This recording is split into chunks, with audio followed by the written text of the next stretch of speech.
Dans les années 1956 à 1960, la Fondation Rockefeller a dédié un fonds très important, un fonds financier chargé de recruter des universitaires. Ça a été conçu par Nelson Rockefeller, qui était le président de la Fondation Rockefeller de l'époque et le patriarche de la famille. Et la mission de ce groupe était d'analyser les différents défis auxquels seraient confrontés les États-Unis dans le cadre de leur domination mondiale qui commençait véritablement à cette époque-là. Ça avait commencé un peu avec la guerre de 14, mais là, ça y était vraiment. Les États-Unis allaient devenir la puissance militaire mondiale, la première puissance monétaire avec les accords de Bretton Woods qui permettaient de faire tous les échanges internationaux en dollars, qui était la monnaie réserve, la monnaie de référence. Toutes les monnaies étaient converties face au dollar. Et en particulier, on avait besoin du dollar pour acheter du pétrole. Pas de dollar, pas de pétrole, pas de pétrole, pas de dollar. Et un était appuyé sur l'autre. Cette situation a fait que les États-Unis se sont beaucoup endettés. Ils ont emprunté de l'argent dans le monde entier et surtout, ils ont dû mener véritablement une politique de terrorisme international afin de consolider leurs avoirs. Donc, ils ont financé la révolution iranienne, ils ont financé Saddam Hussein, ils ont financé l'Arabie Saoudite, ils ont financé Israël, ils ont parfois financé la Syrie et la Libye. En fait, ils ont un peu financé toutes les parties pour qu'elles soient en guerre, pour qu'elles s'opposent et pour que ça protège leurs intérêts en changeant de camp.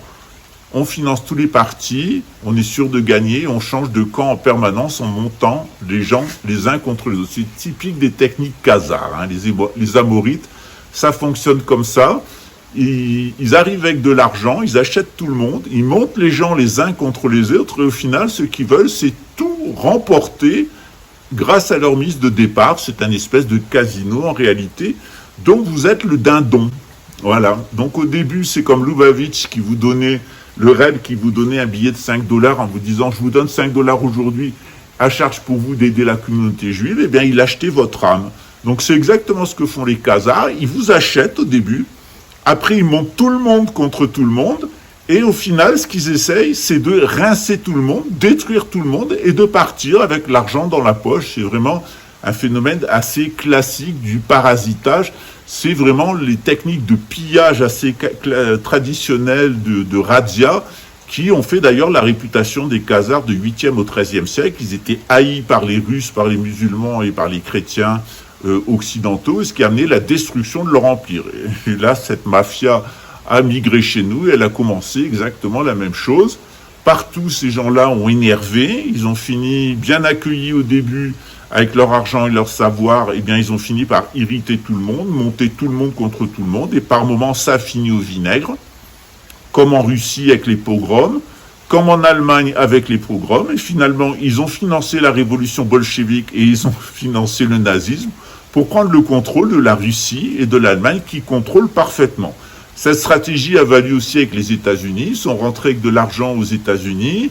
En 1917, les financiers, notamment la Bank of London et les Rothschild, ont dit on va vous prêter tout l'argent que vous voulez pour vaincre l'Allemagne nazie, mais en échange, on veut une colonie en Palestine. Et bon, finalement, les Français se sont endettés de milliards pour gagner la guerre, les Américains aussi pour aider les Européens. Et au final, eh bien, ils ont pris le contrôle des États-Unis, ils ont pris le contrôle de l'Europe, ça s'appelle l'Union européenne. Adolf Hitler, c'était juste une marche pour prendre la possession de l'Europe. Pareil avec Vladimir Poutine, il n'est qu'une étape pour prendre le contrôle de toute l'Eurasie. Donc à chaque fois, c'est exactement la même méthodologie, la méthodologie khazare. Ce qui est intéressant dans ce projet de Rockefeller, c'est qu'on y retrouve évidemment le terrible Henry Kissinger, qui a été un des piliers pédo-narcotrafiquants, donc c'est toujours pareil, hein, de toute façon tout ce qui est lié au sionisme. Leur instrument, c'est le chantage pédophile et les sextapes, le trafic de drogue pour financer la corruption. Voilà, et pour avoir des psyop et des black operations en marge des budgets alloués par l'État avec des sociétés privées. Ce qui est intéressant dans le projet d'Henry Kissinger, c'est qu'il a établi 7 niveaux pour examiner des questions telles que la stratégie militaire, la politique étrangère, la stratégie économique internationale, la réorganisation gouvernementale et la course aux armements nucléaires. Le rapport du sous-comité militaire a été publié en toute hâte environ 2 mois après le lancement du satellite Sputnik par l'URSS en octobre 1957. Rockefeller a exhorté le Parti républicain à adopter les conclusions du projet d'études spéciales comme plateforme. Les résultats du projet ont constitué le cadre du programme de Nelson Rockefeller pour l'élection présidentielle de 1960. Le projet a été publié dans son intégralité en 1961 sous le titre Prospect for America de Rockefeller Panel Reports. Les documents d'études d'archives sont conservés d'ailleurs à l'Institut Rockefeller. Ce qui est intéressant, c'est que dans ce livre, la fondation Rockefeller annonce la création des BRICS. Et qu'il serait très intéressant de fédérer contre les États-Unis tous les pays émergents potentiels, donc il y en a toute une liste, et que pour obtenir ceci, eh bien, il faudra changer de politique vis-à-vis des pays communistes. D'abord, puisque c'est ces gens-là qui ont créé ces pays communistes, la Russie et la Chine, les faire s'effondrer de l'intérieur avec une élite qui soit dédiée évidemment aux mêmes personnes qui contrôlent les États-Unis. Là, on n'est plus des Américains, des Russes et des Chinois, on est des gens qui ont une stratégie, des Amorites, qui ont une stratégie mondiale de prise de contrôle, qui vont rentrer dans n'importe quel pays avec de l'argent, qui vont prendre le contrôle de ce pays, monter les gens les uns contre les autres, provoquer des guerres avec les voisins et à la fin, piller complètement ces pays et laisser les gens complètement exsangues. Donc ils ont fait ça avec les États-Unis. Les États-Unis sont maintenant exsangues. Ils ont fait ça avec l'Europe. C'est la prochaine victime. L'Europe va sortir complètement exsangue. Ils vont faire ça pendant la Troisième Guerre mondiale avec la Russie, qui va sortir complètement exsangue et sous contrôle mondialiste. Et ensuite, dans la perspective, c'est de faire le même travail avec les BRICS. C'est-à-dire qu'une fois qu'ils se seront utilisés, les BRICS, eh bien, on perdra la Russie et ça sera les BICS. C'est-à-dire, ça sera le Brésil, l'Inde, etc. L'Inde fera faux bond. Il restera évidemment le Brésil et la Chine ensemble et un certain nombre de pays qui sont d'accord pour entrer dans cet accord. Et c'est là où les prophéties interviennent. Donc je vais vous mettre le lien dans la description d'un article très intéressant qui est assez ancien, qui a une dizaine d'années. Vous avez Prospect for America, voilà, qui est là. Donc c'est ce rapport de la Fondation Rockefeller qui décrit eh bien, la création des BRICS et la création de la banque des BRICS. Donc tout ça, c'est complètement pipoté, vous l'avez bien compris, sauf que c'est quand même, ces gens-là, ces Khazars, c'est quand même des gens qui, au cours de l'histoire, ont toujours vu la situation leur échapper. C'est-à-dire que, au final, c'est un peu comme dans James Bond avec Mr. No, au final, quand ils pensent avoir gagné, et être victorieux, bien, ils ont perdu. Ils se font, comme on dit, pas gentiment. Pourquoi ? Eh bien, tout simplement parce qu'ils participent du mal. Le mal, il a son utilité. Satan, il a son utilité. L'être humain, il est mis à l'épreuve par Satan. C'est-à-dire que Satan, il a son utilité tant que l'homme n'a pas réintégré sa dimension adamique. C'est-à-dire que tant que l'homme n'est pas parfaitement image et ressemblance de Dieu, eh bien Satan, il a un rôle en tant que tentateur. Ça nous est arrivé dans le paradis d'Éden, ça nous arrive ici.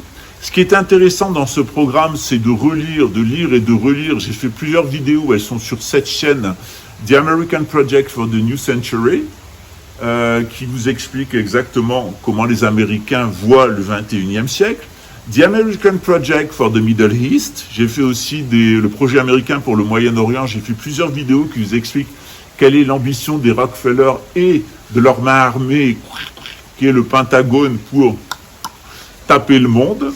Et évidemment, vous avez Global Research for Future Development of Technology de la Fondation Rockefeller. J'en ai beaucoup parlé au moment de la crise de Covid-19, en vous expliquant que tout ça était une pandémie. et en expliquant qu'il y avait 4 étapes successives qui devaient amener au Great Disclosure. On parle beaucoup anglais aujourd'hui, du franco-anglais. Et ce Great Disclosure, c'est quoi? C'est le moment où ils vont nous faire croire qu'ils ont trouvé des extraterrestres et que les extraterrestres, sont les inventeurs de l'humanité. Ils vont même vous les présenter, ils vont vous les montrer, etc. Vous allez avoir une avalanche d'informations sur la question extraterrestre parce que leur idée, c'est de formater une religion mondiale nouvelle basée sur l'évolutionnisme où l'évolution de l'être humain, soi-disant évolution de l'être humain, elle serait interrompue très positivement, il y a quelques millions d'années, par l'intervention d'extraterrestres, les fameux Anunnaki, qui auraient transformé l'être humain.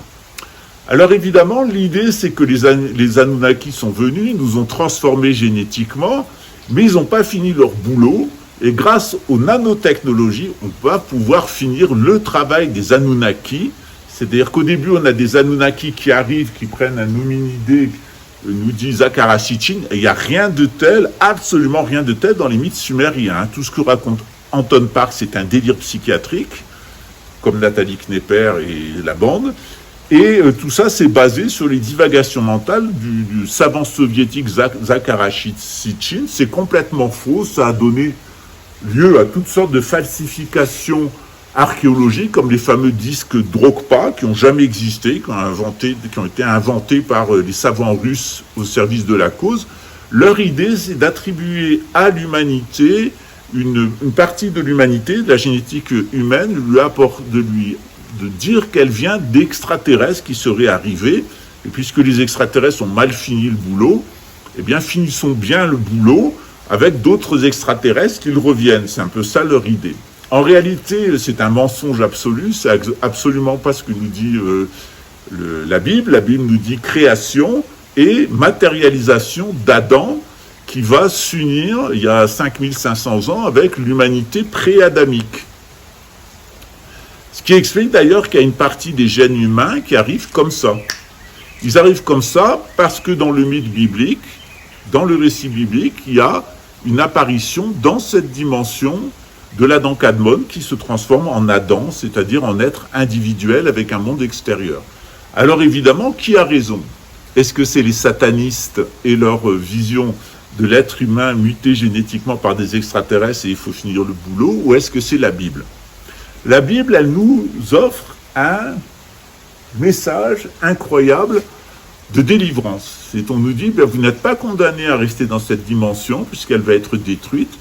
On vous transfère dans une autre dimension, vous avez été racheté, vous serez ramené dans une autre dimension paradisiaque. Dans le Coran, on dit un lieu élevé, abondant en sources. Et ce monde, il va être détruit. Chez les tenants du matérialisme, du satanisme, on vous dit, il n'y a que ce monde-ci, que cette dimension. Et dans cette dimension, vous avez été créé par des extraterrestres à partir d'animaux sauvages. Et nous, on va finir le boulot grâce aux nanotechnologies. On va vous mettre un implant à la place de la fontanelle. On va vous mettre des nanorobots dans le corps. Et vous vivrez très heureux, car prisonnier, complètement esclavagisé dans des grandes villes.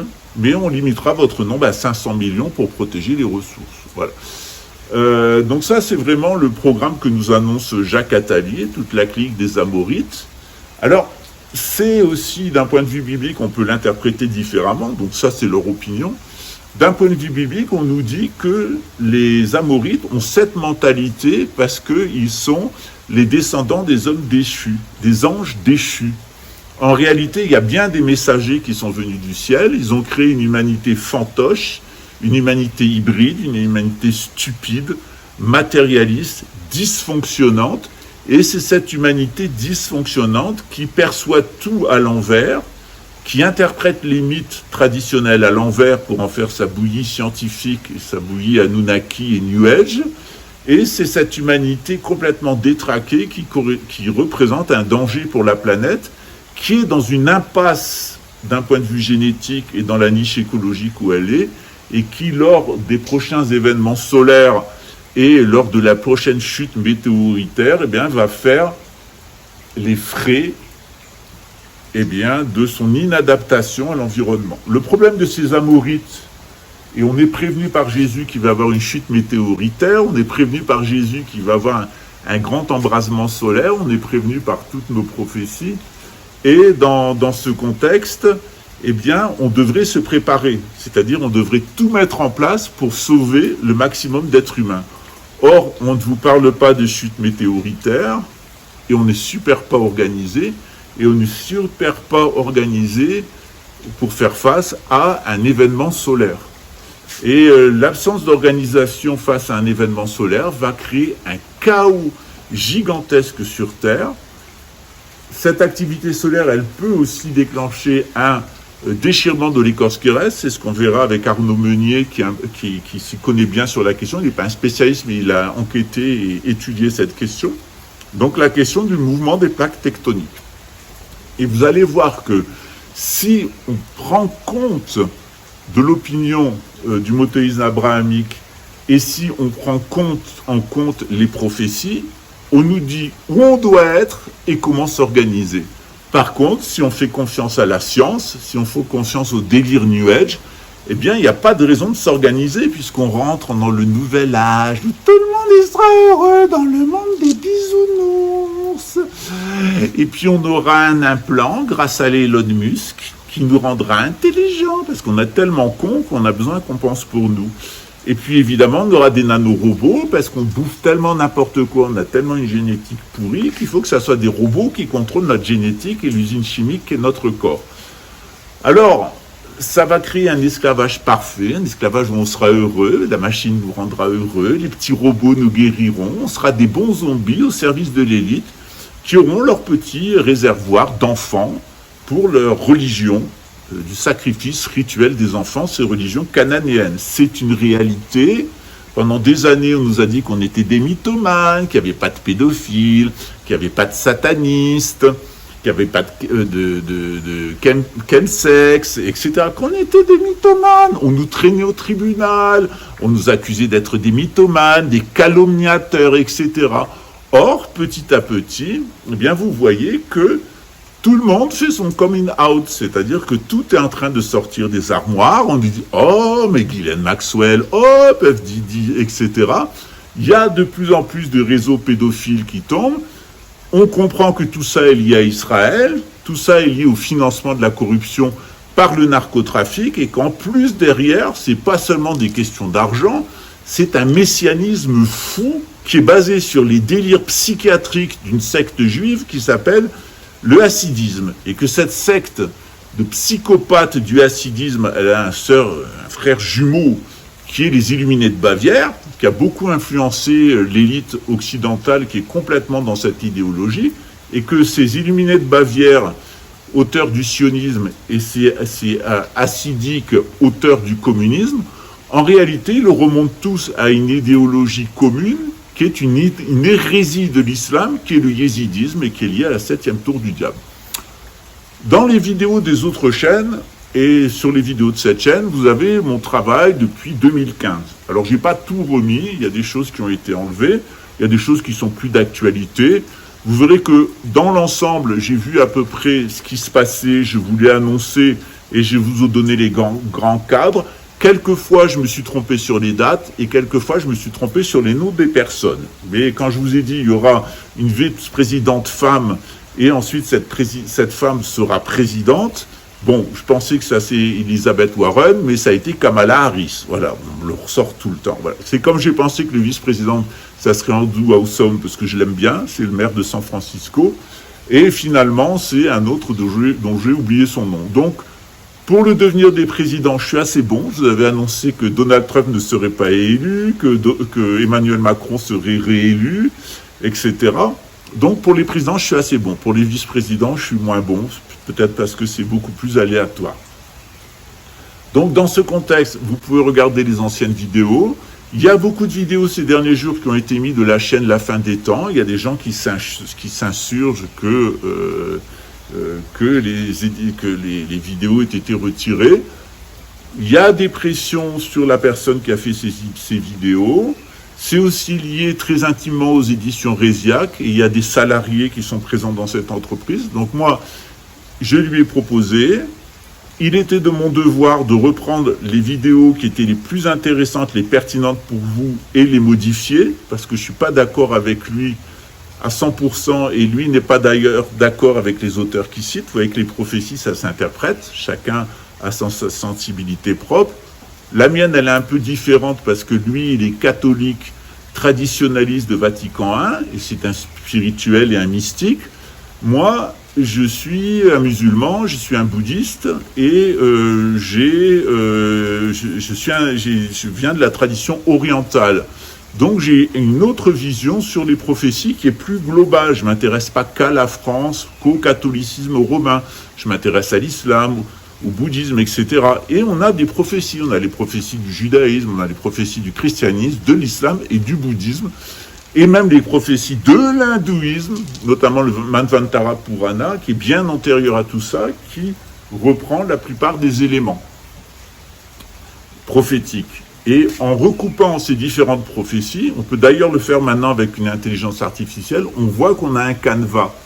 Ce canevas, j'ai pas eu besoin de l'AI, je l'ai découvert il y a des années, grâce à un auteur qui s'appelle René Guénon, qui donne un éclairage de comment fonctionne le monde traditionnel. Chez les nomades, ça fonctionne en 12, chez les sédentaires, ça fonctionne en 4, c'est lié aux 4 éléments et aux 12 constellations du zodiaque. Les spirituels regardent en haut, les nomades regardent en haut, les sédentaires matérialistes regardent en bas, et chacun va s'adapter en fonction de mécanismes qui se retrouvent dans tout l'univers. Dans ce contexte, il ne faut pas paniquer, ce n'est pas les BRICS qui vont vous sauver, ce n'est pas non plus l'OTAN. L'OTAN et les BRICS, ils ont le même créateur, c'est sorti du même Athanor, ça vient de la même élite amorite. Il y a des choses positives dans l'OTAN qu'on doit garder, ça nous a permis de nous protéger du communisme et du nazisme, donc merci à l'OTAN. Les BRICS, elles sont très bien en ce moment, ça nous évite de s'effondrer en même temps que les États-Unis et de se retrouver aux côtés de la Russie dans une guerre complètement suicidaire pour la Russie. Donc les Russes, s'ils avaient un bon président, bien ils se seraient organisés différemment et ils ne seraient pas dans la situation où il est de provoquer une guerre mondiale. C'est aussi la même chose avec les Palestiniens. Si c'était organisé différemment pour gérer le problème des migrants polonais et russes ashkénazes qui sont venus en Terre Sainte parce qu'ils sont de culture juive, même si la plupart avaient apostasié, étaient des socialistes, c'était voulu par les Rothschild, donc c'était voulu par Shabbat Lubavitch. Il y avait des moyens de s'organiser différemment. Dans l'État d'Israël, il y a des choses positives. Dans l'État palestinien, il y a des choses positives. Il faut rester concentré sur ces choses positives. Ça ne sert à rien de diaboliser tel ou tel camp. Chacun des camps travaille alternativement pour Dieu et pour Satan. Quand les Américains nous libèrent des nazis, ils travaillent pour Dieu. Et quand les Américains prennent le contrôle de l'Union européenne et nous ruinent, ils travaillent pour Satan, c'est clair. Mais voilà. Donc qui est avec nous, c'est bien. Qui est contre nous, c'est mal. C'est comme ça pour tout le monde. Donc, mes amis, étudiez les questions. Je sais que pour certaines personnes, je suis un peu décapant. Pour les catholiques traditionnels qui pensent que Vatican II c'est mal et que Vatican I qui était avant c'est parfait, bien non, Vatican I c'était déjà une grosse merde. C'est apparu au 19e siècle. Vatican II c'est une super merde et Vatican III c'est une hyper merde. Mais ces merdes-là, elles sont nécessaires. Dans le bouddhisme tibétain, on n'a rien à dire. On a un Dalai Lama qui se fait sucer la langue par un enfant et qui lui demande des choses, de l'embrasser, et qui reçoit des fortunes par la CIA tous les ans pour faire de l'influencement pro-américain et déstabiliser la Chine. Vous savez, les financiers, ils financent tout le monde. Leur objectif, c'est de contrôler le monde. L'objectif des financiers, c'est de contrôler le monde. Posez-vous la question, quelle est l'identité de ces financiers ? C'est ce que je vous ai apporté sur ces chaînes. Vous avez d'abord compris qui étaient les Khazars, ensuite qui étaient les Édomites, et maintenant, qui sont les Amorites. Or, les Khazars et les Édomites, c'est quand même aussi des Amorites, c'est-à-dire c'est des descendants des anges déchus, c'est des gens qui sont atteints d'une anomalie génétique sur l'os sphénoïde, les fémurs et le cœur.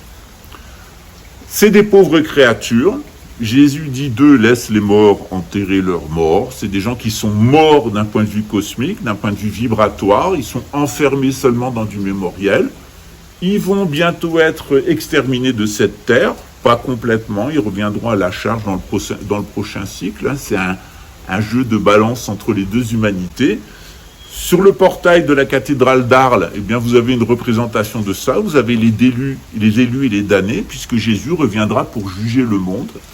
Et le monde n'aura pas de fin, dit-on, par la suite. Donc Jésus est venu pour juger le monde et il choisira les morts et les vivants, les élus et les damnés. Et les Amorites, ils iront chez les damnés.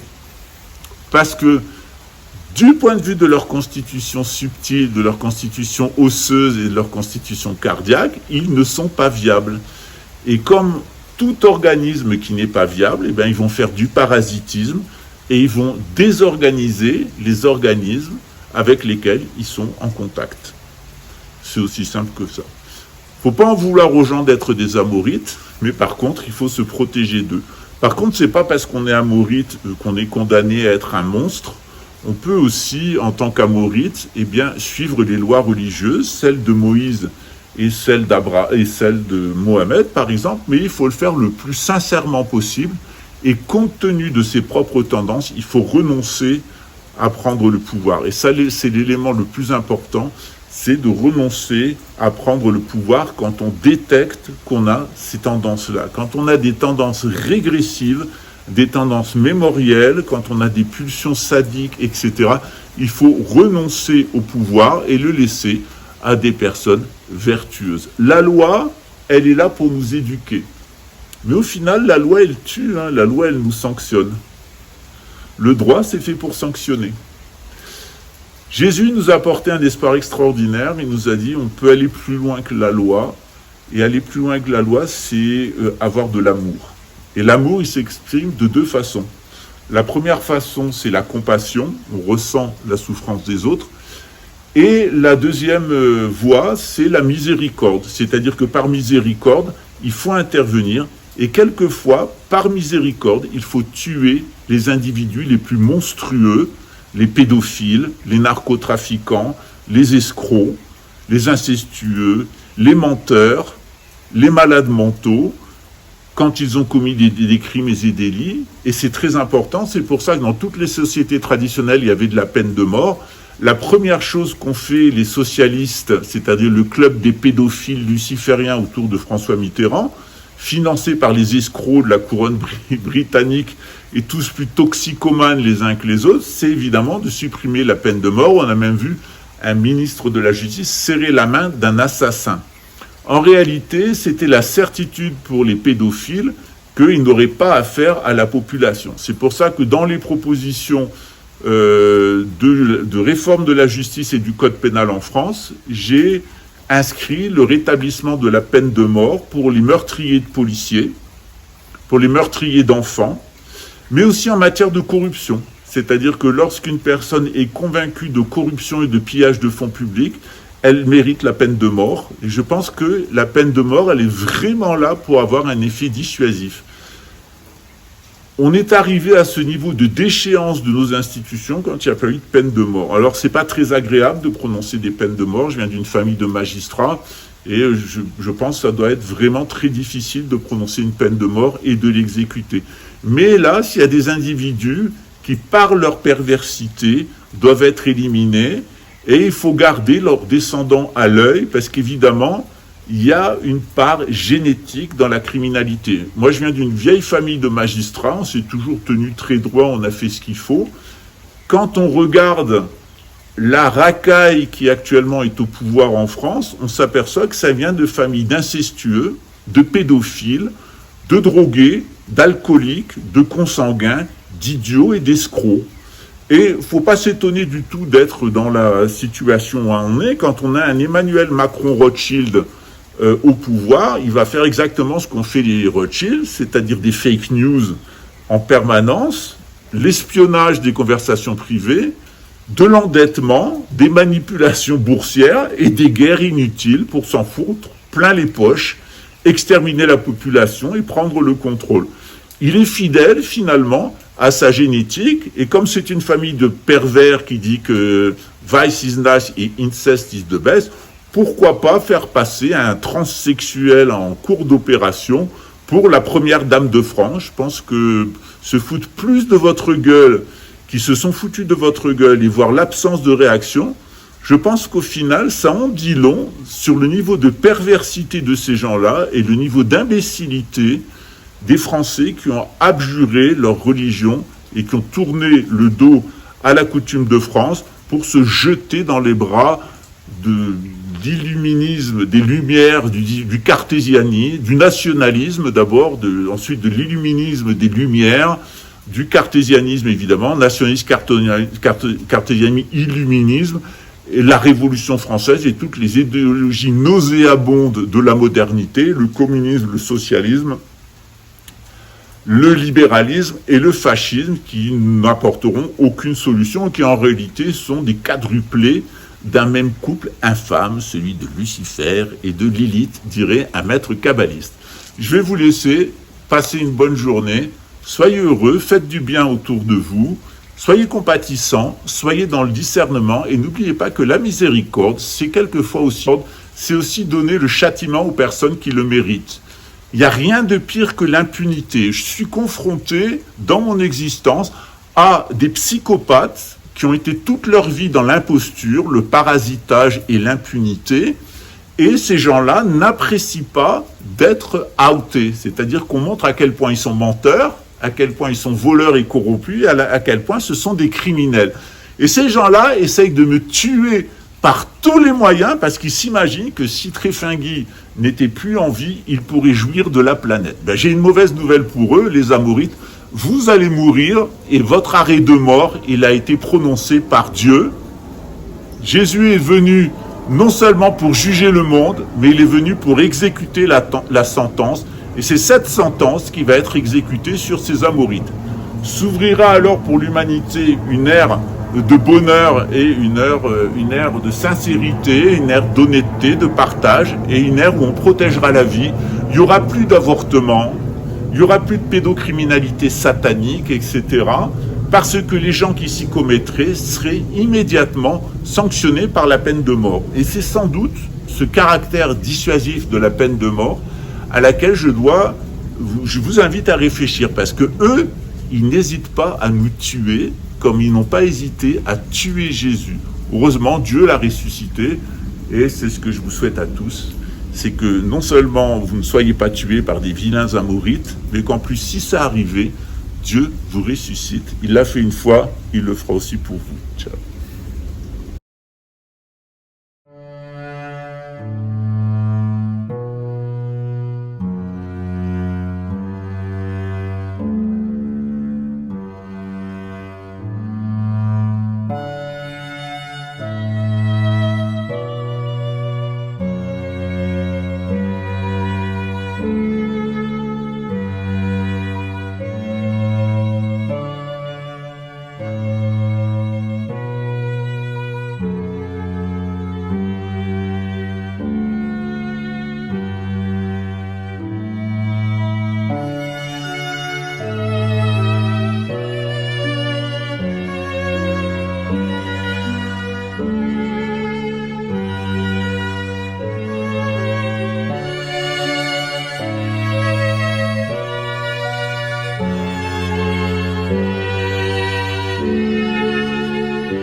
savoir plus?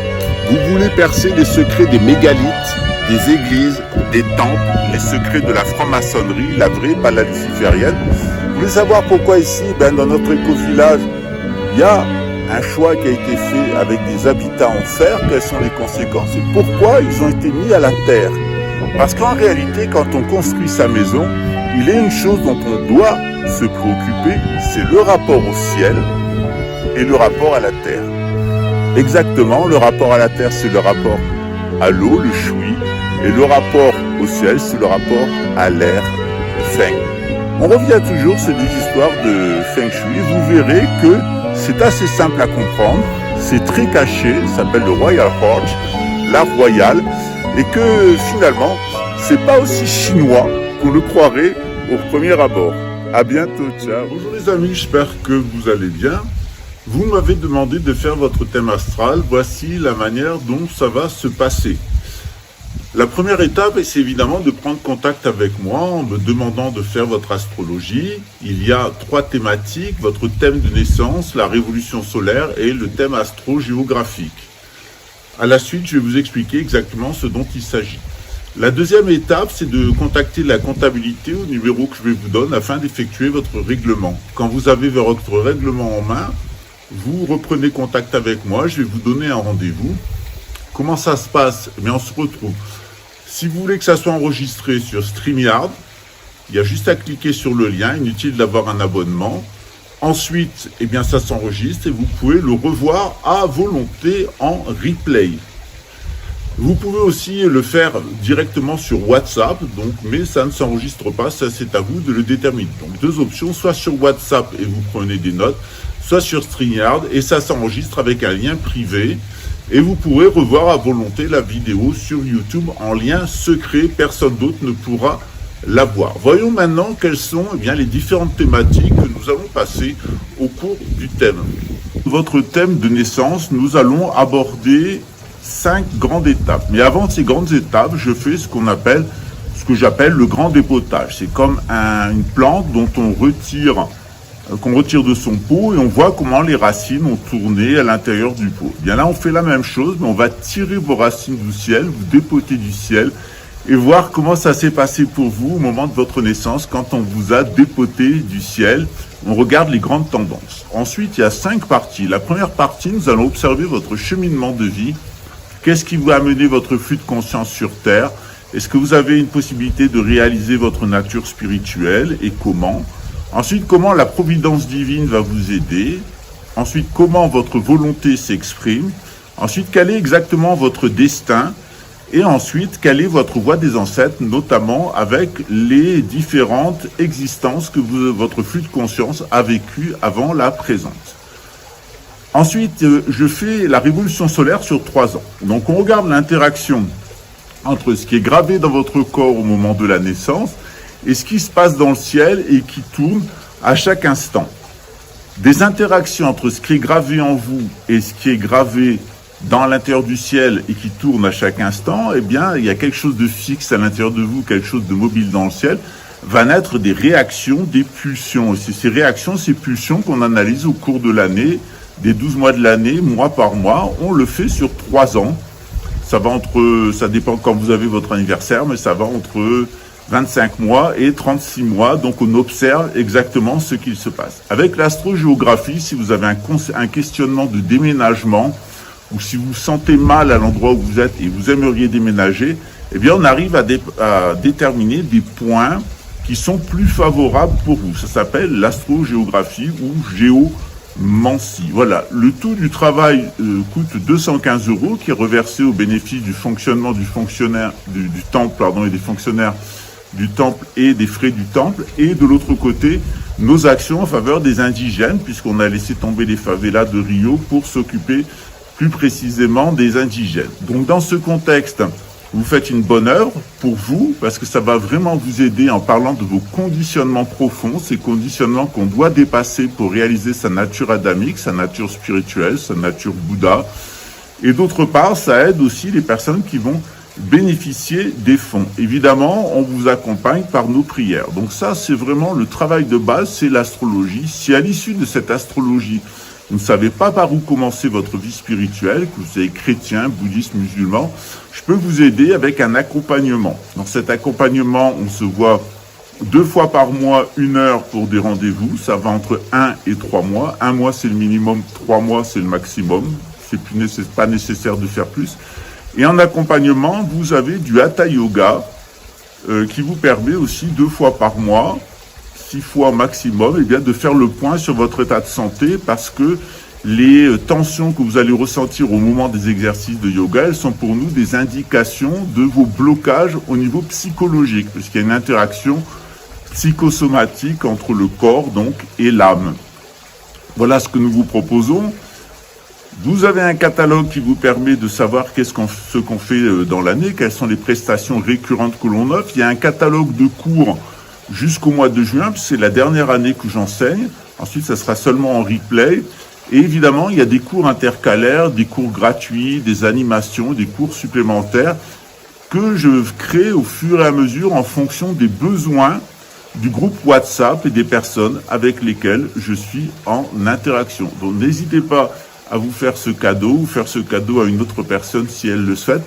Généralement, j'ai eu que des échos positifs par rapport à cet accompagnement. C'est environ 60 000 étudiants depuis 30 ans que je pratique cet exercice. Et je ne peux pas livrer le contenu de l'astrologie et j'aime pas exposer mes étudiants, mais quelquefois, ceux qui m'autorisent, bien, je mets leur témoignage parce que tous me disent, tu me connais mieux que je me connais moi-même ou quelquefois ma femme ou mes parents. Et le travail que j'ai fait avec toi a été porteur pendant plusieurs années. Dernièrement, un monsieur me disait, j'aurais jamais cru que je pourrais sortir de mes addictions et finalement, tu avais raison. Je les ai vaincus, je te remercie, c'est en partie grâce à toi et à mon travail. Eh bien, c'est l'objectif. L'objectif, c'est que vous soyez heureux, que vous soyez prospère et que vous ayez une perspective dans la vie, que vous réalisiez votre mission spirituelle et que cette mission spirituelle vous porte. Selon la personne, la consultation que vous avez choisie va durer au minimum 1h45 et quelquefois jusqu'à 7h45. Ça dépend si vous êtes bavard, si vous avez beaucoup de questions. Vous pouvez aussi poser des questions sur le cours, sur les cours, sur vous-même. En fait, c'est un peu open bar.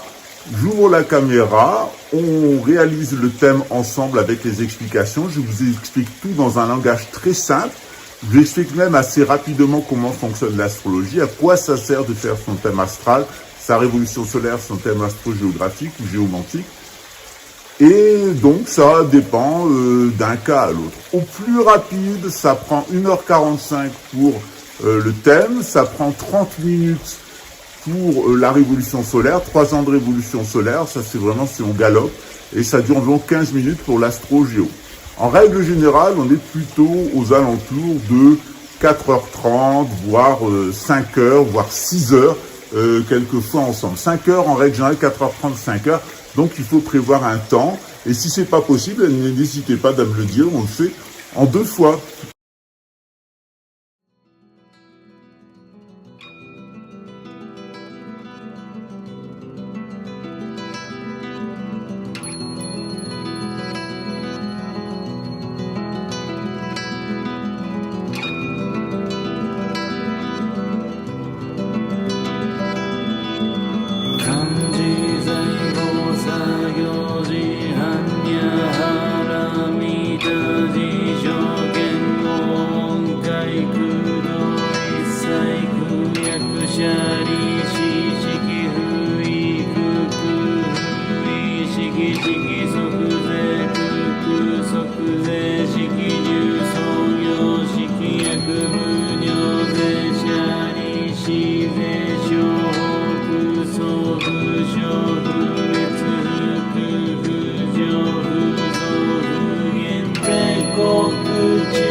Shoko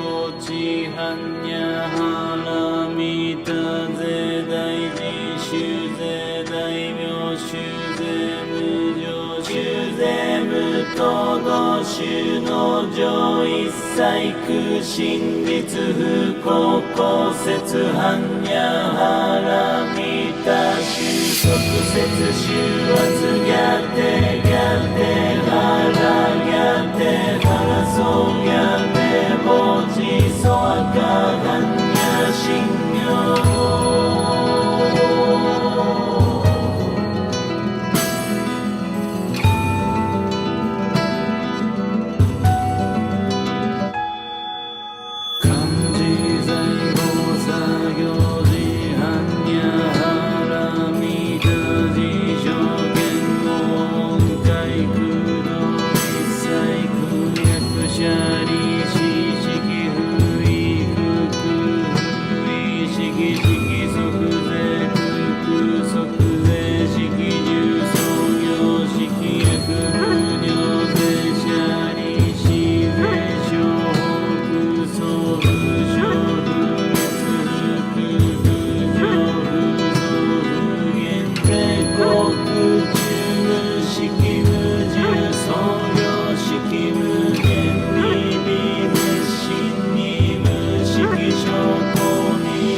経